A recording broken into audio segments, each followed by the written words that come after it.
Telugu YouTube ఛానల్లో మీ వ్యాపార ప్రకటనల కోసం 9154949554 కి కాల్ చేయండి.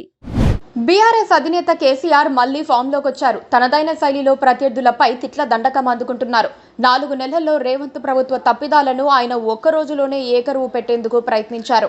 కేసీఆర్ పవర్ఫుల్ డైలాగ్స్ నిద్రాణంగా పడున్న బీఆర్ఎస్ శ్రేణులకు మళ్లీ జోష్ నింపే అవకాశాలున్నట్లుగా ఆయన సన్నిహితులు అంటున్నారు.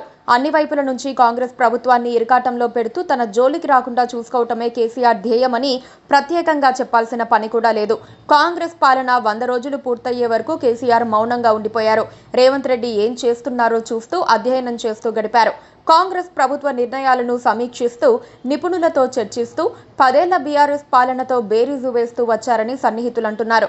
ఇప్పుడు పొలం బాట పట్టిన కేసీఆర్ ప్రభుత్వ తప్పిదాలను జనంలోకి తీసుకువెళ్లాలన్న తపనతో ఉన్నారు.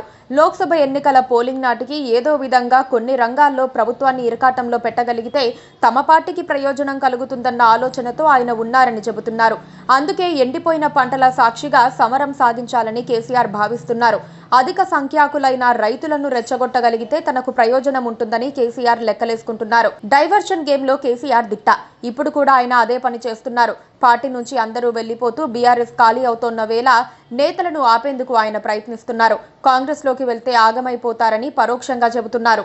అసెంబ్లీ ఎన్నికలు కేసీఆర్ కు ఆయన పార్టీకి చావు దెబ్బగా పరిణమించాయి. రేవంత్ రెడ్డి సీఎం అయిన దగ్గర నుంచి బీఆర్ఎస్ ను వేటాడుతున్నారు. ఏదో ఒక రోజున కేసీఆర్ గుమ్మం ముందు దర్యాప్తు సంస్థలు నిల్చుంటాయని తెలుసు. జైల్లో ఉన్న ఆయన కుమార్తెను ప్రశ్నించేందుకు సిబిఐ సిద్ధమవుతోంది. ఫోన్ ట్యాపింగ్ వ్యవహారం చినికి చినికి గాలివానలా మారుతోంది. ఇంకా మౌనంగా మడికట్టుకు కూర్చుంటే ప్రయోజనం లేదని, బీఆర్ఎస్ పూర్తిగా నేలమట్టమయ్యే ప్రమాదం ఉందని కేసీఆర్ గ్రహించారు. దాంతో విశ్రాంతికే విశ్రాంతినిచ్చి ఆయన జనంలోకి వచ్చేందుకు డిసైడ్ అయ్యారు. పైగా తాను కావాలనే 4 నెలలు మౌనంగా ఉన్నానని, ఇక విశ్వరూపం చూపిస్తానని కేసీఆర్ ప్రకటించారు. నిజానికి కేసీఆర్ కు అనేక అనివార్యతలు ఉన్నాయి. లోక్సభ ఎన్నికల్లోపు పార్టీ ఖాళీ కాకుండా చూసుకోవాలి. ఆ క్రమంలో క్యాడర్కు, లీడర్లకు ధైర్యం చెప్పగలగాలి. అంటే రేవంత్ రెడ్డిది అసమర్థ పాలన అని, కాంగ్రెస్ లో మనుగడ సాగించడం కష్టమని చెబుతూ పోవాలి. కేసీఆర్ చేయాలనుకుంటున్నది కూడా అదే. సాగునీరు ఇవ్వటం లేదని, కరెంటున్నా రైతులకు అందటం లేదని, పాఠశాలల్లో బ్రేక్ఫాస్ట్ స్కీమ్ నిలిపేశారని, షాదీ ముబారక్ ఆగిపోయిందని, కాంగ్రెస్ ఇచ్చిన ఏ ఒక్క హామీ నెరవేరలేదని ఆయన ప్రచారం మొదలుపెట్టారు.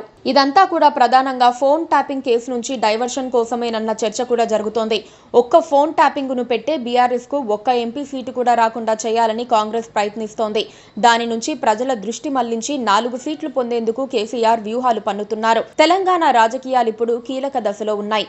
లోక్సభ ఎన్నికల్లో బీఆర్ఎస్ కు ఒక్క సీటు కూడా రాకపోతే ఇక ఆ పార్టీ భూస్థాపితమైపోయినట్లే అనుకోవాలి.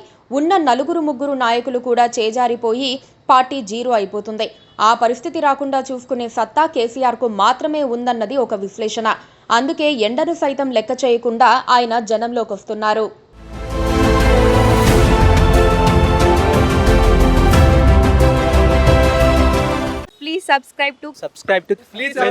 Please subscribe to KTV Telugu. KTV Telugu. KTV Telugu channel.